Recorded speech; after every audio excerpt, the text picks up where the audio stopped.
Oi, galera do terceiro ano. Eu gravei uma videoaula de revisão sobre eletrostática. Eu espero que vocês gostem. Um abraço para todos.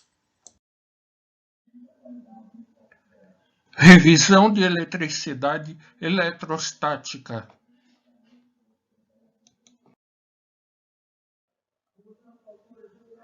Nesta aula de revisão será abordado carga elétrica, lei de Dufay e processos de eletrização. Item 1, carga elétrica. No item 1 será estudado a definição de carga elétrica. Para podermos entender a definição de carga elétrica, vamos fazer uma rápida revisão da estrutura da matéria. Toda a matéria é composta por átomos. E vamos adotar um modelo clássico do átomo, que é o modelo planetário. Neste modelo, nós temos no núcleo prótons e nêutrons, e em volta do núcleo temos os elétrons girando em torno dele. Esse é o modelo planetário. O núcleo seria como se fosse o Sol e os elétrons seriam os planetas girando em torno do Sol. Então, no núcleo nós temos prótons e nêutrons ligados por meio da força nuclear forte, e elétrons e prótons estão ligados por meio da força eletromagnética.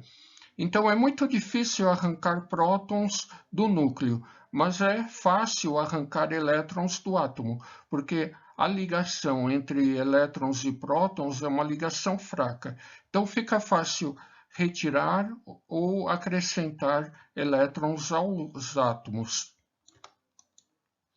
Carga elétrica é definida da seguinte forma: carga elétrica é a propriedade atribuída aos prótons e elétrons pelo fato de eles interagirem, ou seja, trocarem forças entre si.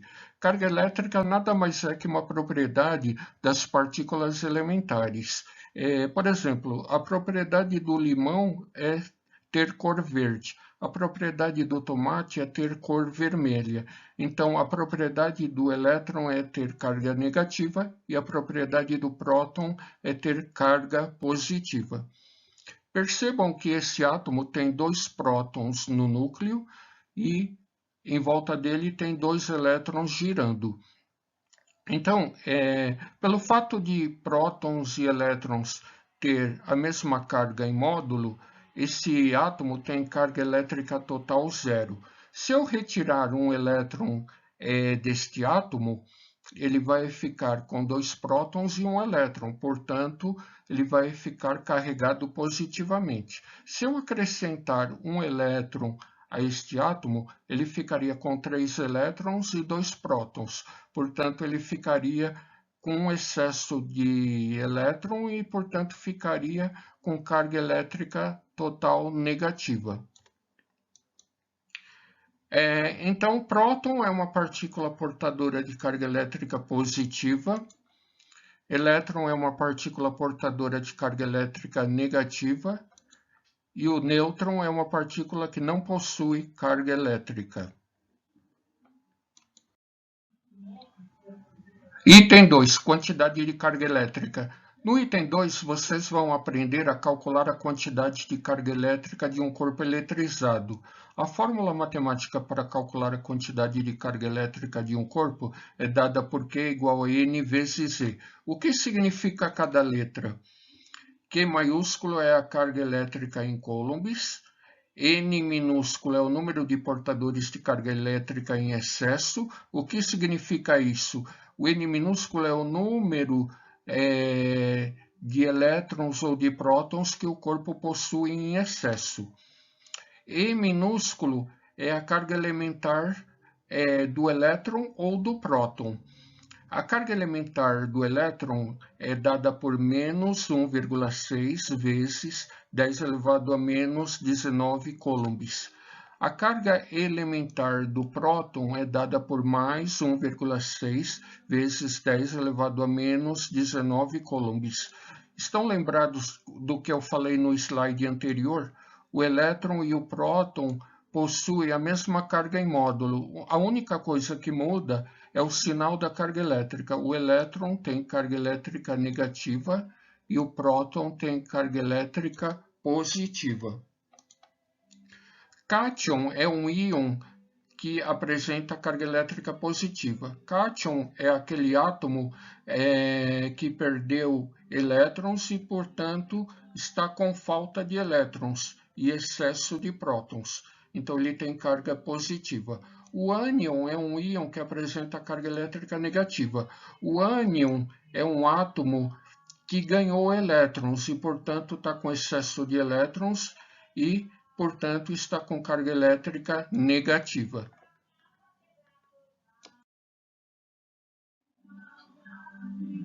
Bem, agora vamos resolver um exemplo de exercício sobre o cálculo da quantidade de carga elétrica de um corpo eletrizado.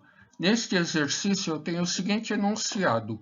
Um corpo possui 8 vezes 10 elevado a 20 elétrons e 6 vezes 10 elevado a 20 prótons. Determine a intensidade da carga elétrica. Primeira coisa, nós temos que calcular o número de portadores de carga elétrica em excesso. Percebam que no enunciado ele diz que o corpo possui 8 vezes 10 elevado a 20 elétrons e 6 vezes 10 elevado a 20 prótons. Qual que é o número maior, de elétrons ou de prótons? O número maior é de elétrons. Então, vou pegar o número maior e subtrair do número menor. Então, n igual a 8 vezes 10 elevado a 20 menos 6 vezes 10 elevado a 20. Isso vai dar, agora utilizando um pouquinho de álgebra, vai ficar n igual a 8 menos 6 entre parênteses, vezes 10 elevado a 20. Como o termo 10 elevado a 20 se repete, ele fica fora do parênteses. Se eu aplicar distributiva, eu vou cair na expressão inicial, que é n igual a 8 vezes 10 elevado a 20 menos 6 vezes 10 elevado a 20. Bem, prosseguindo, 8 menos 6, 2. Então, o número de portadores de carga elétrica em excesso é 2 vezes 10 elevado a 20 elétrons. Por que elétrons? Porque o número maior é de elétrons. Quer dizer, o corpo possui 2 vezes 10 elevado a 20 elétrons em excesso. Agora, qual carga elementar eu vou utilizar para calcular a quantidade de carga elétrica total do corpo? Como esse corpo tem mais elétrons, então eu vou pegar a carga elementar do elétron, que é E igual a menos 1,6 vezes 10 elevado a menos 19 coulombs. Bem, agora eu vou calcular a quantidade de carga elétrica, utilizando a fórmula do slide anterior. Então, Q igual a N vezes Z, o N é 2 vezes 10 elevado a 20, e a carga elementar do elétron é menos 1,6 vezes 10 elevado a menos 19 coulombs. Bem, aqui eu tenho 4 números multiplicando. Então, a ordem dos fatores não altera o produto. Eu posso colocar junto o 2 multiplicando 1,6 e o 10 elevado a 20 juntinho do 10 elevado a menos 19 multiplicando. Bem, então, o resultado vai ser, se eu pegar 2 e multiplicar por menos 1,6, vai dar menos 3,2. 10 elevado a 20 multiplicado por 10 elevado a menos 19, potências com a mesma base multiplicando mantém a base e soma os expoentes. Então, vai ficar 20 menos 19, vai dar 10 elevado a 1. Então, 10 elevado a 20 vezes 10 elevado a menos 19 mantém a base 10 e soma 20 com menos 19, que vai dar 1. Então, a quantidade de carga elétrica que o corpo possui equivale a menos 3,2 vezes 10 elevado a 1 coulombs. Não esqueçam, nos problemas, de colocar a unidade C maiúsculo, que significa coulombs. Item 3, Lei de Charles-Dufay. Nas minhas aulas de teoria, eu não cheguei a comentar nada sobre essa lei. Charles Dufay foi um químico que, durante o século XVIII, realizou algumas experiências e obteve os seguintes resultados. Das observações realizadas por Dufay, podemos enunciar que cargas elétricas de sinais iguais se repelem e cargas elétricas de sinais contrários se atraem. Observem as ilustrações. Aqui eu tenho duas cargas positivas. Então, entre elas aparecem forças que provocam a repulsão entre essas cargas elétricas. Elas não conseguem se tocar. O mesmo acontece com duas cargas elétricas negativas. Eu também tenho repulsão. Quando eu tenho uma carga positiva e uma carga negativa, aparecem forças com um sentido de fazer elas se atraírem. Quer dizer, entre elas eu vou ter uma força de atração. É a mesma coisa que ocorre com ímãs. Quem já brincou com ímãs sabe que polo norte e polo norte se repelem. Você não consegue juntar polo norte com polo norte e também não consegue juntar polo sul com polo sul. Mas polo norte com polo sul se atraem. Quer dizer, os dois vão, tanto o polo norte como o polo sul, vão ficar um grudado com o outro, vão ficar bem grudadinhos. Então, isso é força de atração.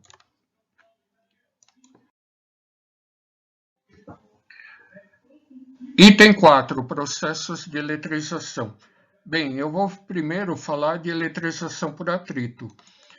Quando corpos de determinados materiais são atritados, um cede elétrons, eletrizando-se positivamente, e o outro recebe esses elétrons, eletrizando-se, portanto, negativamente.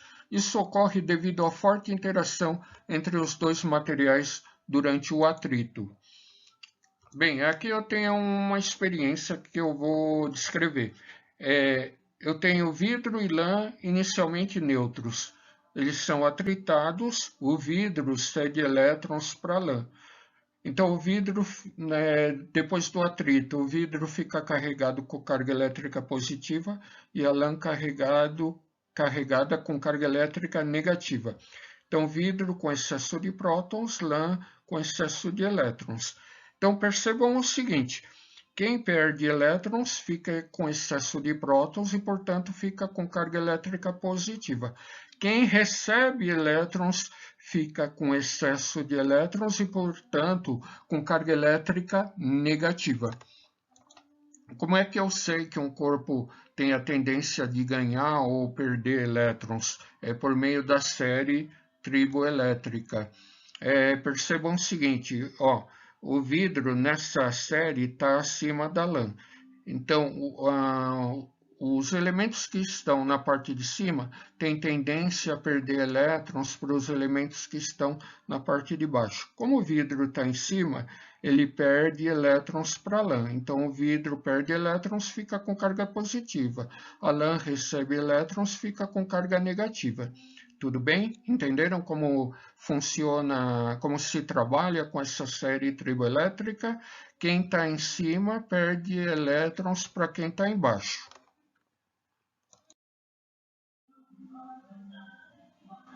Bom, agora eu vou falar de eletrização por contato.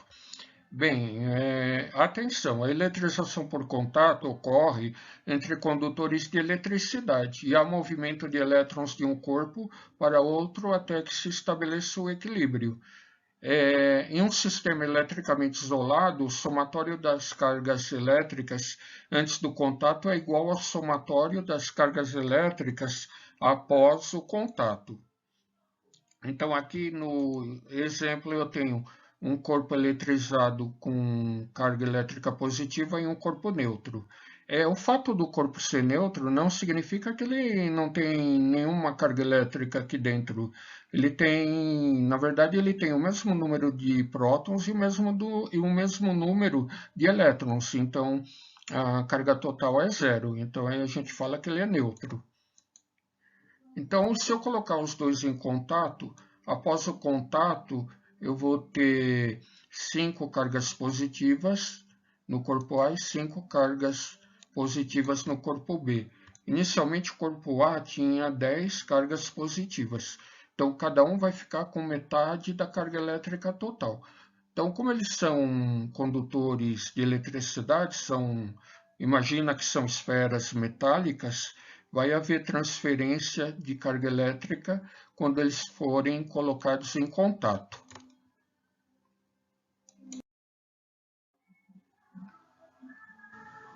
Bom, agora eu vou explicar o último processo de eletrização, que é o processo de eletrização por indução. Eletrização por indução é definida da seguinte maneira: o método de eletrização por indução consiste em eletrizarmos corpos condutores induzidos por meio da aproximação de um corpo eletrizado, que nós chamamos de indutor. Eu vou explicar a eletrização por indução por meio dessa ilustração, né? Aqui a gente tem, na verdade, um experimento de eletrização por indução. Eu tenho uma esfera neutra, como eu tinha explicado, o fato de ser neutra não significa que ela não tem carga elétrica, ela tem o mesmo número de cargas positivas e o mesmo número de cargas negativas. E aqui eu tenho o corpo indutor, que é um bastão carregado com carga elétrica positiva. Então, as cargas negativas da esfera são atraídas pelas cargas positivas do bastão, como a gente viu na lei de Charles-Dufay. Então, as cargas positivas repelem as cargas positivas para a face oposta da esfera. Aí o que eu faço? Eu pego um condutor metálico, né, um fio de cobre, pode ser, e ligo na Terra. Entre a esfera e a Terra vai aparecer uma diferença de potencial elétrico. Aí eu vou ter um fluxo de elétrons da Terra até a esfera. A Terra é como se fosse um grande reservatório de elétrons. E também a Terra é definida como um corpo que tem potencial elétrico igual a zero. Todo corpo eletrizado tem um potencial elétrico diferente de zero. Então, vai ter uma diferença de potencial que vai permitir que ocorra uma corrente elétrica, né? Um fluxo de elétrons que sai da Terra e vai até a esfera metálica. Esses elétrons neutralizam as cargas positivas e aí, no final do processo, a gente vai ter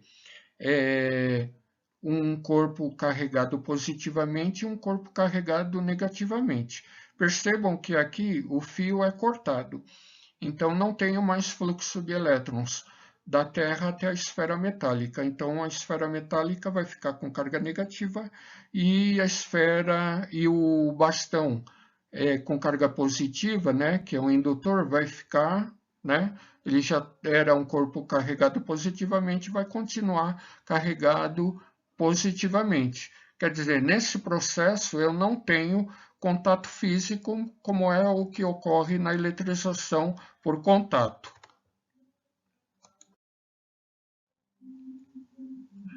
Eletroscópio. Agora eu vou falar um pouquinho sobre o eletroscópio.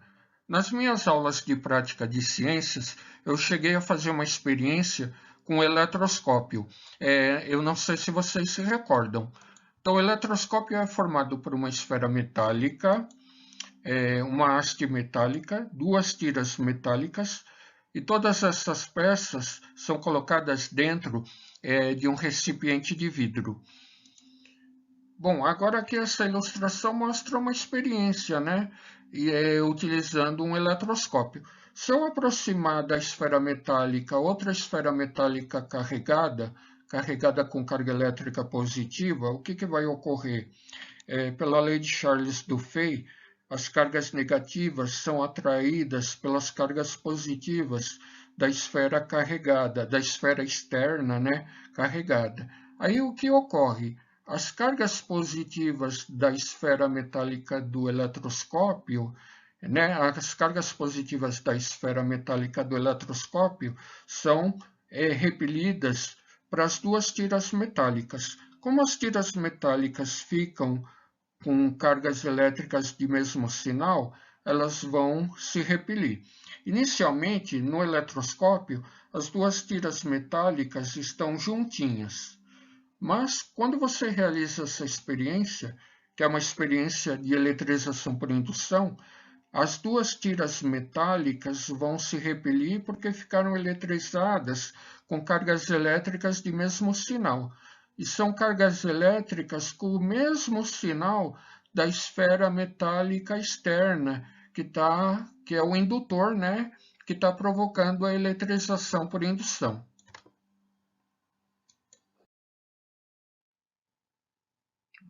Bom, para terminar esta videoaula, eu estou propondo para vocês um exemplo de problema.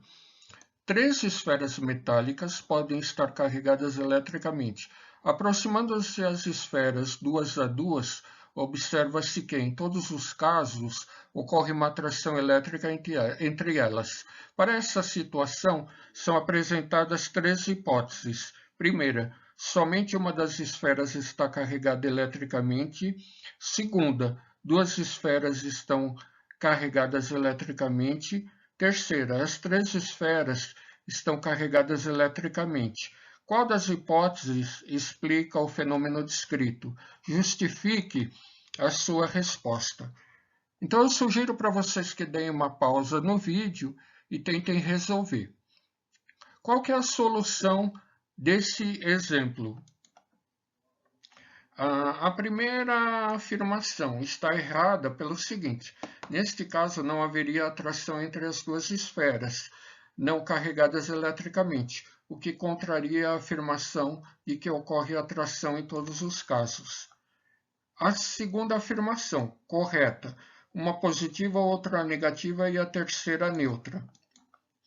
A terceira afirmação, errada. Independentemente dos sinais das cargas elétricas nas esferas, certamente haverá repulsão entre 2 delas. Por que a segunda afirmação está correta? Vamos ver no próximo slide.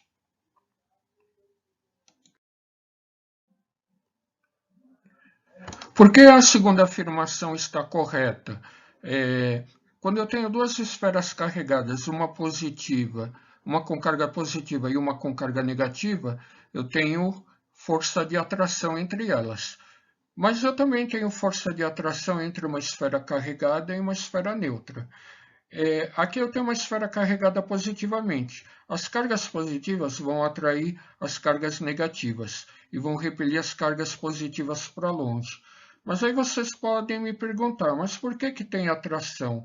Se de um lado tem força de atração e do outro lado tem uma força contrária, força de repulsão. Depois a gente vai ver na lei de Coulomb que a intensidade da força elétrica depende da distância. Quanto mais perto estão as cargas elétricas, maior a força elétrica. Quanto mais longe estão as cargas elétricas, menor a força elétrica. Então, como as cargas positivas estão mais perto das cargas como as cargas positivas estão mais perto das cargas negativas, então a força de atração é que prevalece, tá? Não é a força de repulsão. Então aqui também, carga elétrica, aqui eu tenho uma esfera carregada com carga elétrica negativa que vai atrair também a esfera sem carga elétrica, a esfera neutra, né? As cargas negativas vão atrair as cargas positivas. Tudo bem?